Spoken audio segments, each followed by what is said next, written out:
though. My appreciation right there. Ladies, Mr. Jamie Foxx. Mr. Foxx. She did not want to leave him. She had to leave him, and he didn't want her to leave him. She had to leave him because she just had to for her own safety. As we can see, she did not feel safe sleeping next to him. On a Thursday morning in Jackson, Mississippi, what should have been just another workday for 24-year-old Malaya Bess, her estranged husband walked into her workplace with a gun, and within minutes, she was dead. What happened to her, it was terrible. I mean, we wasn't expecting it. And we residents out here, so we most definitely wasn't expecting it. I just hate it. He just found out she was sleeping with someone else. Malaya thought she'd found love when she married Ron Christopher Allen on Valentine's Day, 2025. To understand how this tragedy unfolded, you need to know who Malaya Bess really was. Malaya attended Thornridge High School in Dolton, a suburb just south of Chicago, where she flourished as a member of the school band from 2015 to 2017. After high school, Malaya made a bold decision. She left Chicago and moved south to Jackson, Mississippi to attend Jackson State University, a historically black institution with strong academic programs and a supportive community. At Jackson State, Malaya focused on her education with the same dedication she'd shown in high school. Her friends consistently described her as positive, caring, generous, motivated, goofy, loving, and happy. She had this natural warmth that made people feel valued and seen. If you were struggling, Malaya was the friend who'd show up without being asked. If you needed encouragement, she'd find exactly the right words. She combined professional ambition with genuine kindness in a way that's rare at any age, let alone 24. After graduation, Malaya landed a position as a leasing and property manager at Westwood Apartments on Robinson Street in Jackson. Come to work with me as a leasing agent. So usually first I have to bob my way in through the back and get to the office, make sure I have the office door unlocked. I'm usually there at least between 10 to 15 minutes before opening to make sure that, everything's situated. Make sure the blinds are open, office is set up, make sure all the not flyers, but like brochures and everything's set up on my desk. Checking out to see if any notes left from security or any residents that may have had any issues last night or wanted to leave, something in the rent box, reading my devotion. And then here I am in my planner, writing down everything that I usually need to do for today. And then I check my emails as well as prospects, make sure we have any applications or anybody has any questions, work orders. Have to make sure you check that daily to make sure you're keeping up with the property.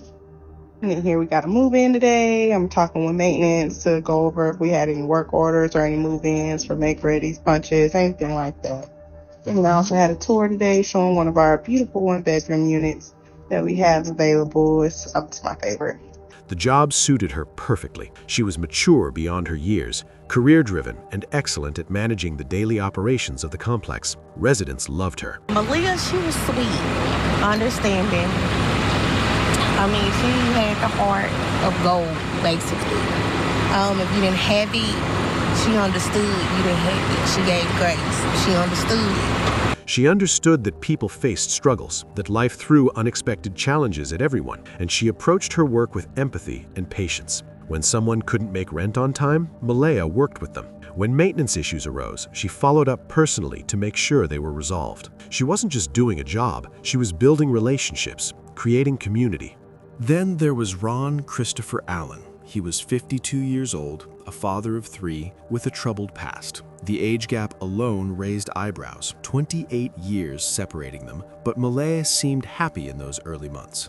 He lived at 4453 Meadowmont Drive, a modest single-family home valued at around $75,000, where he'd been since July 2025. Before that, Ron had moved around Jackson, living at various addresses on Raymond Road, Hancock Street, Elms Court Circle, and 2nd Avenue. The pattern suggested someone who'd struggled to find stability, bouncing from place to place over the years. Ron was a father of 3, with possible adult children including Ron Allen Jr., age 25, and Richard Allen, age 23. He had numerous relatives in the Jackson area, including older family members like Emma Allen and Joe Allen, suggesting deep roots in the community.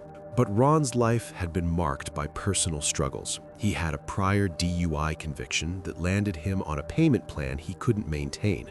More significantly, Ron had undergone hip surgery that led to an addiction to pain pills, a spiral that many people fall into when legitimate medical treatment crosses the line into dependency.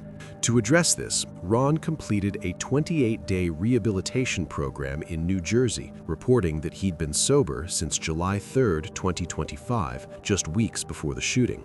What could a man in his 50s, struggling with substance abuse and legal problems, possibly offer a bright, ambitious young woman just starting her career? What did Malaya see in Ron that made her believe this relationship could work? Whatever the answers, Malaya thought she'd found love when she married Ron Christopher Allen on Valentine's Day 2025. The date itself seemed romantic, a fresh start on a day dedicated to love and commitment.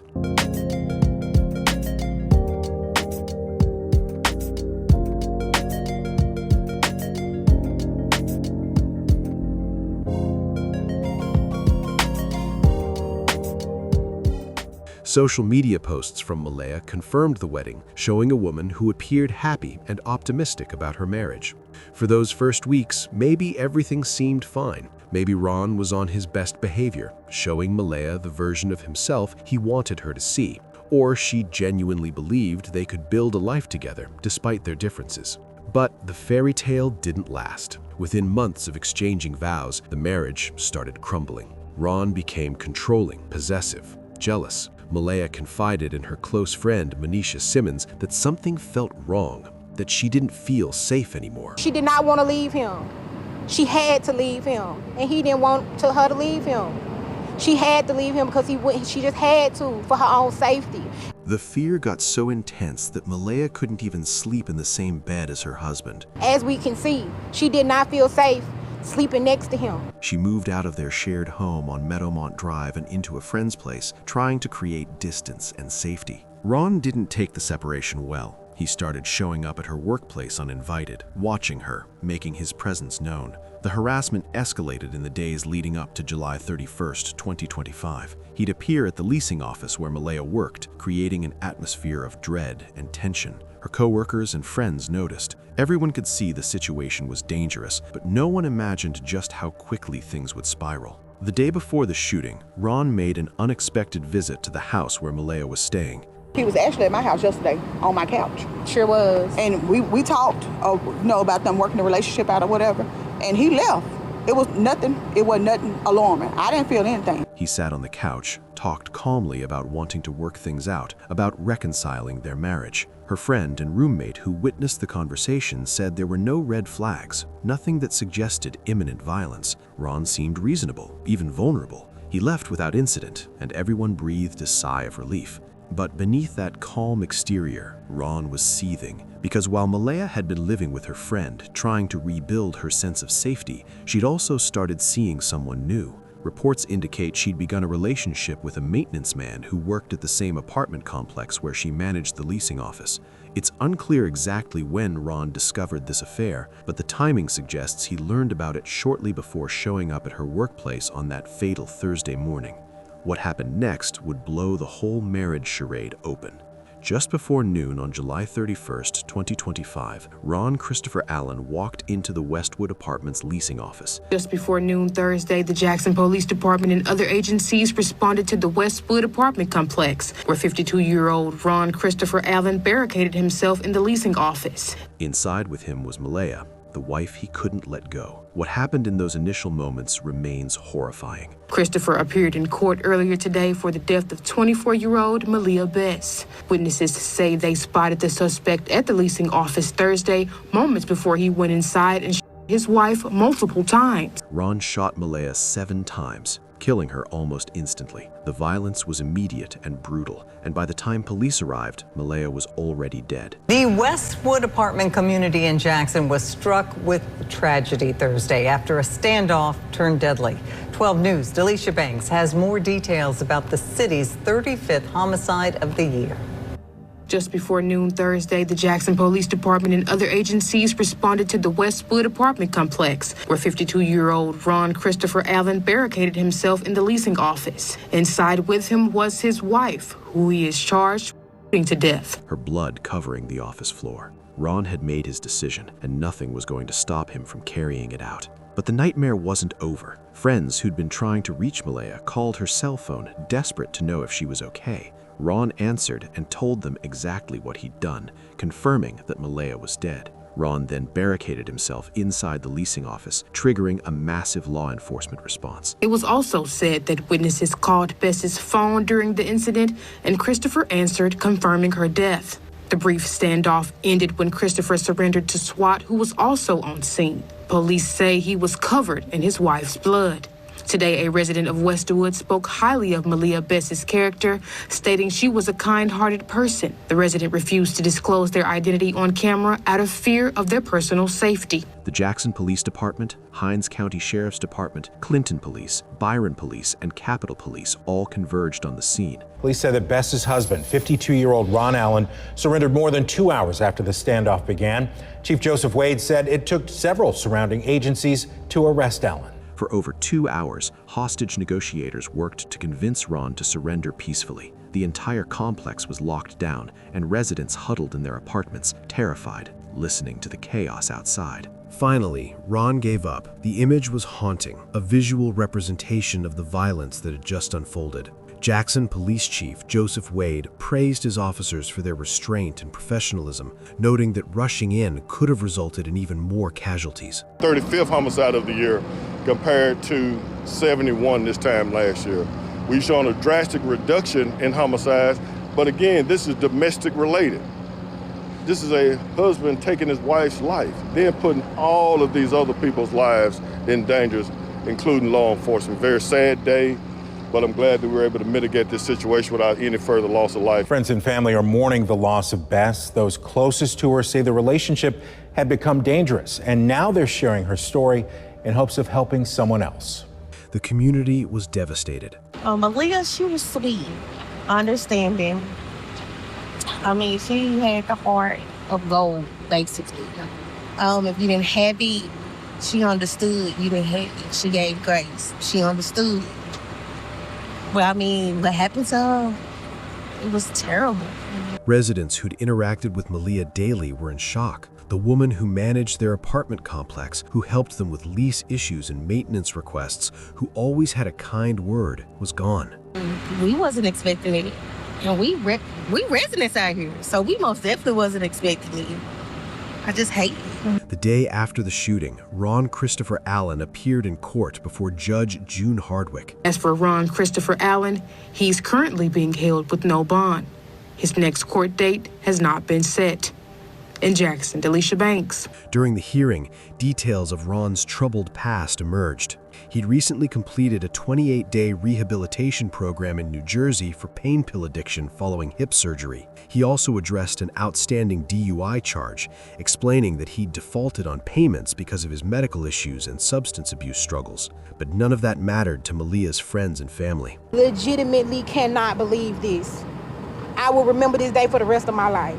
They wanted the world to know who Malaya really was, not just another statistic in Jackson's homicide count. Manisha Simmons, Malaya's close friend, was haunted by their final exchange. My last text message was this morning. I told her, I said, "You're gonna be fine. I love you." And she said, "I love you too." She'd been trying to reassure Malaya, trying to convince her that everything would work out, that she'd be safe. But hours later, Malaya was dead. The guilt and grief were overwhelming. The tragedy of Malaya's death is closely similar to another heartbreaking case that unfolded just 2 years earlier. In January 2023, 39-year-old Anna Walsh disappeared from her home in Cohasset, Massachusetts.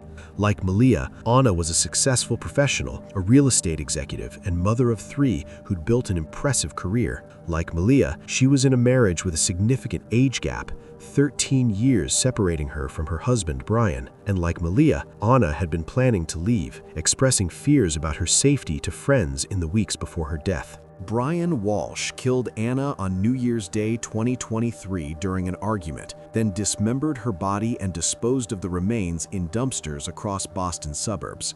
More disturbing details are emerging surrounding Anna Walsh's disappearance and her husband's troubled past. In 2014, before the couple was married, she told police in Washington, D.C. that Brian Walsh made a statement over the telephone that he was going to kill her and her friend. Although he was not named in the public incident report, police say the alleged threat was made by Brian Walsh. He was never charged, in part because the victim refused to cooperate in the prosecution. The case was closed, and later they ended up marrying. Walsh remains behind bars, charged with misleading investigators surrounding his wife's suspicious disappearance, her whereabouts and condition unknown.